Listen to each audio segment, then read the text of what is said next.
ஒரே ஜெயில் தான் வேணும். கணவரை தீர்த்து கட்டிய மனைவி. சிறையில் கூட கள்ளக்காதலன் கூட தான் இருப்பேன் என அடம். போதைக்கு அடிமையான பெண் ஒருவர் தன்னுடைய காதலனுடன் சேர்ந்து கணவரை கொலை செய்துள்ளார்.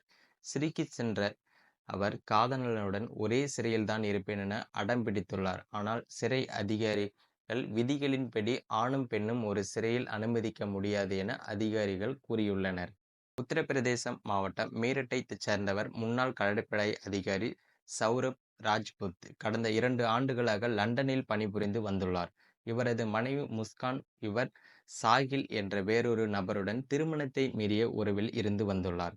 கடந்த வாரம் தனது கணவர் சௌரப் ராஜ்புத்தை கொலை செய்ததாக முஸ்கானும் சாகிலும் கைது செய்யப்பட்டனர். தனது 6 வயது மகளின் பிறந்த நாளை கொண்டாட வீட்டிற்கு வந்த சௌரப்பை இருவரும் சேர்ந்து கொலை செய்து இருக்கின்றனர்.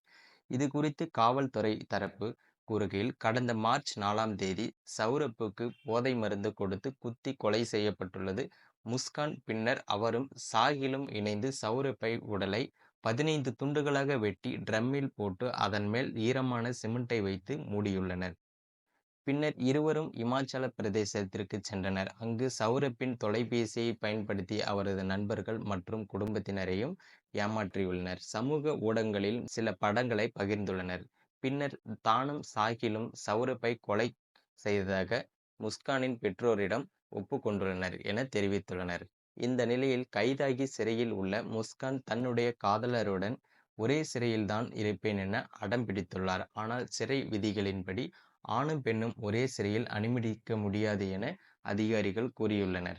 இது குறித்து மீரட் சவுத்ரி சரண் சிங் மாவட்ட சிறைச்சாலை அதிகாரிகள் கூறுகையில், வரும் சிறை அதிகாரிகளிடம் ஒரே முகாமில் தங்க விரும்புவதாக சொன்னார்கள். ஆனால் அதிகாரிகள் சிறை விதிகளை மேற்கோள் காட்டி இதை அனுமதிக்க முடியாது என கூறியும் இருக்காங்க. இந்த கொலைக்கான முக்கிய காரணம் என்னன்னு பார்த்தீங்கன்னா, மருத்துவ பரிசோதனையில் அவர்கள் போதைக்கு அடிமையானவர்கள் என்பது தெரிய வந்திருக்கு.